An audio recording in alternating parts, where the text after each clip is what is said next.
अवधूत चिंतन श्री गुरुदेव दत्त श्री स्वामी समर्थ। नमस्कार। सर्वप्रथम माझ्या सर्वच स्वामी भक्तांना आज असणाऱ्या महाशिवरात्रीच्या खूप साऱ्या शुभेच्छा। भक्तांनो, बघाच महादेवांसाठी समर्पित असणारा सर्वात मोठा दिवस म्हणजे महाशिवरात्रीचा दिवस। असं म्हटलं जातं की वर्षभरात जेवढे व्रत आणि वैकल्य येतात त्यापैकी महाशिवरात्रीचं व्रत हे सर्वात श्रेष्ठ आणि सर्वात पवित्र व्रत मानलं जातं। जी लोक एरवी काहीच करत नाहीत, जी लोक तुम्हाला इतर वेळी कुठलंच व्रत धरताना दिसत नाहीत, ती लोक देखील महाशिवरात्रीच्या दिवशी महादेवांचं व्रत धरतात। या दिवशी महादेवांना समर्पित असणाऱ्या सर्व वस्तू अर्चन करतात।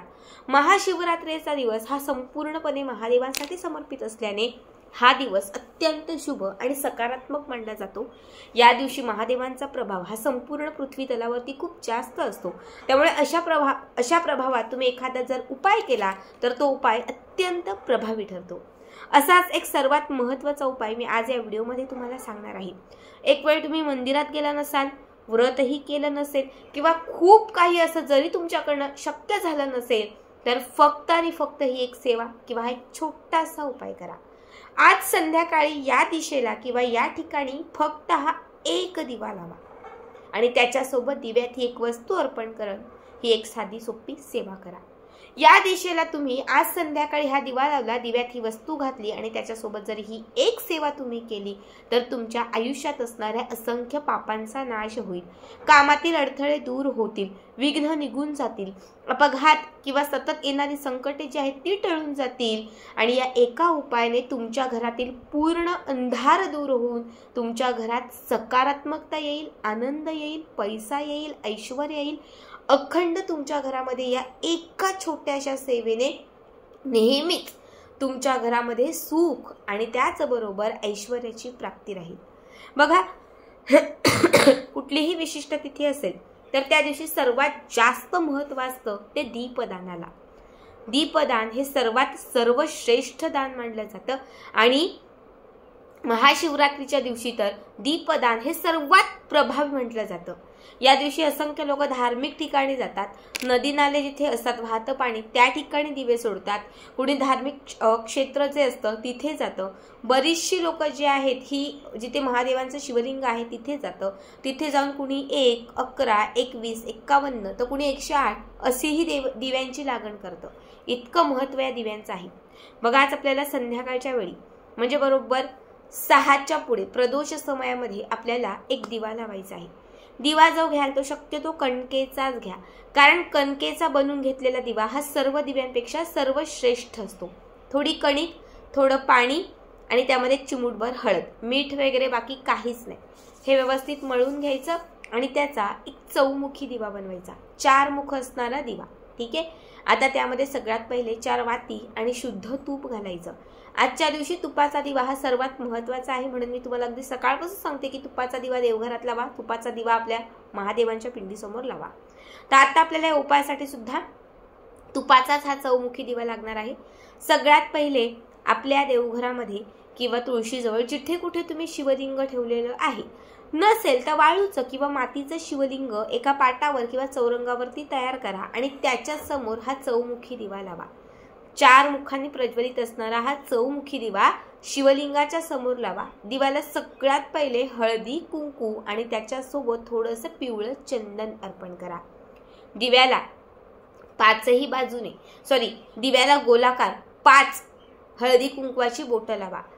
सगळ्यात अगोदर बघा, दिवा जो आपण घेतलेला आहे त्या हळदी कुंकू पिवळं चंदन अर्पण करायचं, नंतर हळदीचं बोट, कुंकवाचं बोट, हळदीचं बोट, कुंकवाचं, असं दिव्याच्या गोलाकार 5 बोटं हळदीची आणि 5 बोटं तुम्हाला कुंकवाची लावून घ्यायची आहे। ठीक आहे। इतकं झालं की त्याच्यानंतर आपल्याला 7 छोटे छोटे तुरटीचे खडे घ्यायचे। तुरटी, फिटकरी तुरटी ही महादेवांना विशेष प्रिय आहे, कारण तुरटी ही पांढऱ्या रंगाची आहे, जी शास्त्रात सकारात्मकता आणण्यासाठी आणि नकारात्मकता दूर करण्यासाठी अत्यंत प्रभावी मानली जाते। त्यामुळे आपल्याला आज 7 तुरटीचे, खूप मोठे नको, खूप छोटे नको, मध्यम इतक्या आकाराचे असणारे तरी 7 तुरटीचे खडे घ्यायचे आहेत। सगळ्यात पहिले तुरटीचा खडा उजव्या हातात घ्यायचा, आपली इच्छा महादेवांना सांगायची आणि त्याच्यानंतर तुम्हाला शंभू स्तुती म्हणायची आहे। शंभू स्तुती तुम्हाला येत नसेल तर मग तुम्ही शिवनामावली म्हटली तरीही चालेल. शिवनामावली ही येत नसेल, तुम्ही रुद्रकवच म्हटलं तरीही चालेल. आता तेही येत नसेल तुम्हाला किंवा त्या मला नाही माहिती, तर अशा वेळेस ओम नमः शिवाय, ओम नमः शिवाय, ओम नमः शिवाय या मंत्राचा तुम्हाला 21 वेळा तरी जप करायचा आहे. आणि त्याच्यानंतर हा तुरटीचा खडा तुम्हाला त्या दिव्यात अर्पण करायचा आहे.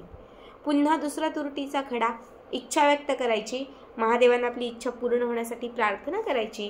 पुन्हा एकदा तुम्हाला महादेवांची सेवा त्यावर करायची आहे आणि त्यानंतर अभिमंत्रित केलेली ही तुरटी त्या चौमुखी दिव्यात अर्पण करायची आहे.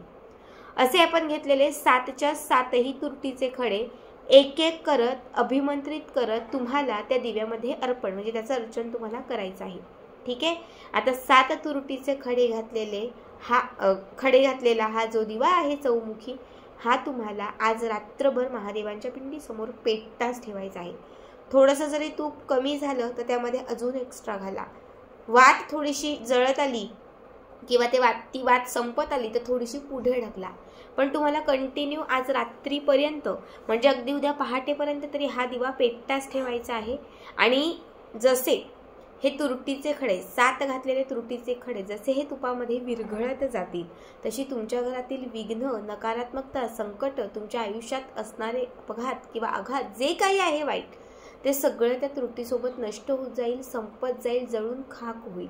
आणि जेव्हा त्या तुरटीतून एक म्हणजे जशी ती तुरटी वितळत जाईल तशी ती जी ज्योत आहे ती ज्योत थोडीशी पिवळी, आपण दिव्यात घातलेली जी वात आहे ती थोडीशी पिवळसर होत जाईल.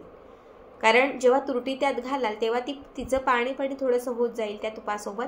आणि जेव्हा हे पाणी त्या दिव्यातील वातीमध्ये जाईल आणि दिवा जेव्हा प्रज्वलित होईल तेव्हा त्या दिव्यामधून एक पिवळसर प्रकाश तुम्हाला जाणवत जाईल. हा पिवळसर प्रकाश तुमच्या आयुष्यातील, तुमच्या कुटुंबातील आणि तुमच्या घरातील संपूर्ण अंधार दूर करेल. तुमचं संपूर्ण घर प्रकाशाने उजळून काढेल. दोष दूर होतील, वास्तुदोष कमी होतील, सकारात्मकता येईल आणि विशेष म्हणजे महादेवांची कृपा नेहमी तुमच्या घरावर राहील. बघा, मंदिरात नाही जमलं, काहीच नाही जमलं तरीही चालेल, पण हा साधा सोपा उपाय आज महाशिवरात्रीला आपल्या घरी नक्की करा.